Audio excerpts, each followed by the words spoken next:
Hello you guys and welcome back to my channel. So I put this compilation together so you guys can see what the celebrities had to say about submitting and being married to their husbands, how their perspectives change and how they had to change things during and before their marriage so they can get the type of man that they want to be with.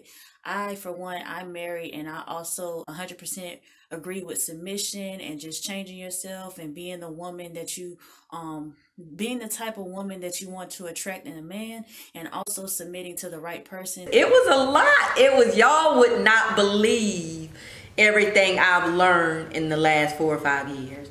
Then the fact that I'm married now, so I have a husband, so I had to like cater to his needs. And not, when I say cater, I ain't talking about, oh, yes, master and all that. We're a team. We're a team. We've always been a team. And I love him to death. He's been like so very helpful. I don't even know how I would have did it all without him. You think I was pulling my hair out. Without him, it would have been rough because he's helped me a lot, you know.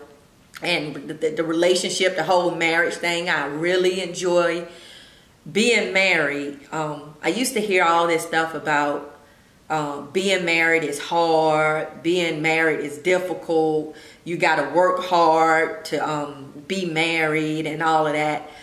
I've been married about almost 5 years now, and I haven't seen not one time where my marriage was hard. And I tell people all the time, it's not the marriage that's hard, it's the people that you choose to marry. It's like, you know, if you choose the wrong person to marry, then yeah, it's probably hard. But I look at it like this. I don't want to be in a marriage that's hard. If I have to go over to my warehouse and work hard, then at that point, you don't want to have to come home and still got to work hard again. So if I'm having to work out in the streets, you know, at my warehouses and do all these errands, then come home and I'm still having to do all this work on a marriage, shit, no, when you walk in your house, you're supposed to be like, oh, hey, baby, kids, come on, let's cook dinner. You know, how was your day and such and all that. And I'm not going to come. She coming for you. But no, real talk. I salute that. Yeah, every month. Because we need more of that. You know what I mean? We need more men to stand up and lead the way. Most women are trying to be the leader. That's why you can't find a man. You can't be the king in the house. Fall back and be the queen and let your man lead the way. So I salute you for that. What does that mean? You can't be a leader? Because a lot of women look at it like, no, you know, I could lead in my household. I could do this in my household. What does that mean? That's not how it's supposed to be, and that's why we bump heads. And I feel like it's a generational thing. And we could talk, we can go real deep on that, and I don't need to start that, but it's a generational curse. And how society have placed our men. And women have to stand up and be the mother and the father and the provider. And so then now you are so bad, you can't be told nothing, that when the right man come, you lose him because you're trying to be the man. I was going to say, right, man. Can we be equal? Oh, of course. Because at the end of the day, I'm the neck, my man's the head. So he can't make any moves without his wife. You know what I mean? It all works together. But you can't be the head of the house. You got to let the man be the head of the house. But it's a generational thing, and it's what we've been taught. To stand up, be strong, be the, you know what I mean? And a dude come and everything about you is like a man. Sometimes we have no choice, though. But that's why I was saying it's a generational thing, and that's what society has. They do that on purpose. So you think women have to fall back a little for their man? Is that what you think? You have to learn how to submit. You can still be a queen. Queen plays a part. The king needs his queen. It's certain things that he can't see that we see. Some people will say the queen is the most valuable piece on the board. Come on, anybody play chess? It is, yeah. Okay. My husband's teaching me how to play chess. Yeah, I mean, we work together, but the queen has to sit back and allow her king to be the king. Now, what about in a situation where a woman makes more money in a relationship? That's hard. Because that's when jealousy starts coming in. That's when, you know what I mean? And that goes back to communicating and prayer. Because if a woman, you know, if you're solid, you know who you are, you know what you bring to the table. A lot of times money breaks up relationships. Money is the root of all evil.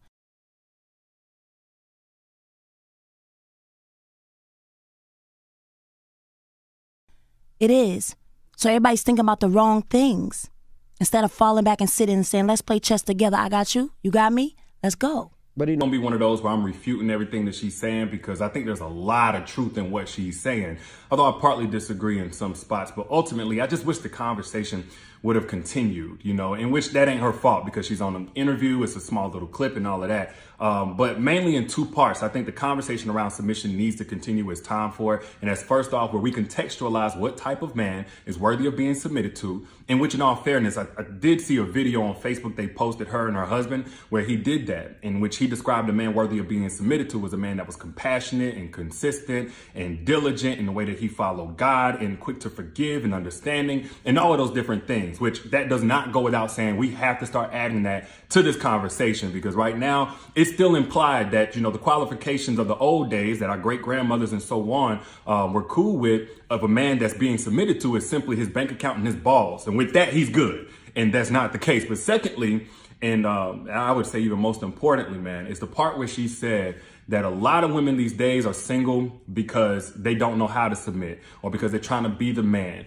They don't know their place or whatever. You know what I'm saying? There's a lot of women out here who need to learn how to submit, in which, I mean, I'm not mad at her perspective, but from mine, I actually see more women these days who are single that know how to submit, but they've risen their standards for what they're going to submit to exactly what her and her husband described as a man that was worthy of submission, but they're not coming across that. Like, I think most single women, by the way, who don't want to be single, because some women do want to be single, but most women who don't want to be single, they are a lot like Fantasia was before she found her husband, or was found by her husband. They're dope, they're beautiful, and they got the right, you know, mindset and all that other kind of stuff, but they're not settling for just anything.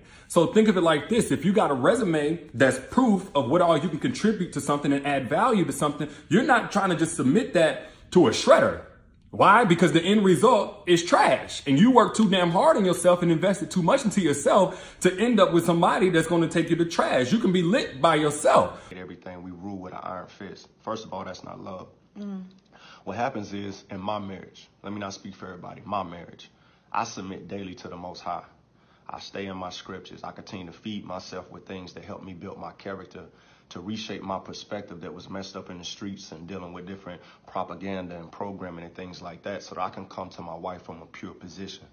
So when I do that and she sees me and she witnesses over time that it's an authentic demonstration, her heart is moved and softened and compelled to submit to me. What does that look like? That doesn't mean that I dictate every decision. I don't walk around the house saying what we're going to spend, how we're going to do it. We talk and we build. And I consider everything that's on her heart, her perspective, her position, her philosophy. I'll carefully weave that into my philosophy to figure out what's the best move for this family, keeping all of that in mind. Now, the moment I start to step outside of righteousness and I start to move from a place of emotion instead of analytics, she has every right to snatch that back, because submission is a gift. When she sees me laying at the foot of the Father, she has no reason to withhold that from me. And Megan, as I understand it, you've said in the past you knew this was your husband before he knew. Yeah. How's that possible? Well, it's really interesting because we had met 4 years prior to working on Jumping the Broom. And he was the executive on Jumping the Broom, I was the actress on the film, and I was on the tail end of kind of a not so great relationship. Not because the person, we just weren't right for each other, but I really got a chance to get to know him on set, and I thought, man, that's the kind of guy I wish I could marry. And that was it. He's the guy who gives you the job. That's all I thought about it. And then I got back from Nova Scotia filming, and I was like, man, Lord, I'm at a really hard place, like at a standstill in my life, and I'm really hitting a wall. What am I supposed to be doing? And the first thing that God told me was that it was time to get out of that relationship. The second thing that God told me was that it was time to be celibate. And the third thing that God told me was that Devon was my husband. And I was like, okay. And I was like, so, and I didn't know him that well. And I was like, so what do I do, Lord? And God was just like, nothing, just work on yourself. So I spent the next 9 months healing, working on damage from childhood, growing up in the business, things you just go through in life.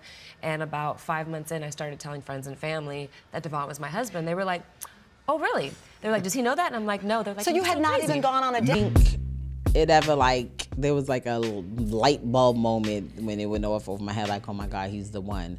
But I did notice that he was different from, you know, other guys and other relationships that I had been in.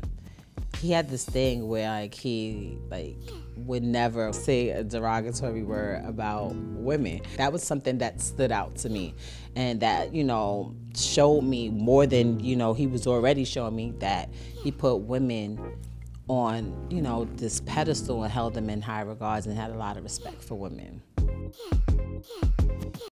All right, there you have it, folks. You heard it from the celebrities yourself. There's nothing wrong with submitting to your husband. I know Derek Jackson said he disagreed with some of the points, but Fantasia said it most perfectly, that you submit to a man that is worthy to be submitted to, a believer of God. Make him the head of the household. You need a queen and a king, and you work together. And also Megan Good said that she had to work on herself first before she was able to marry the person that she wanted to be with. Y'all go ahead and like and subscribe and comment below what y'all think about this.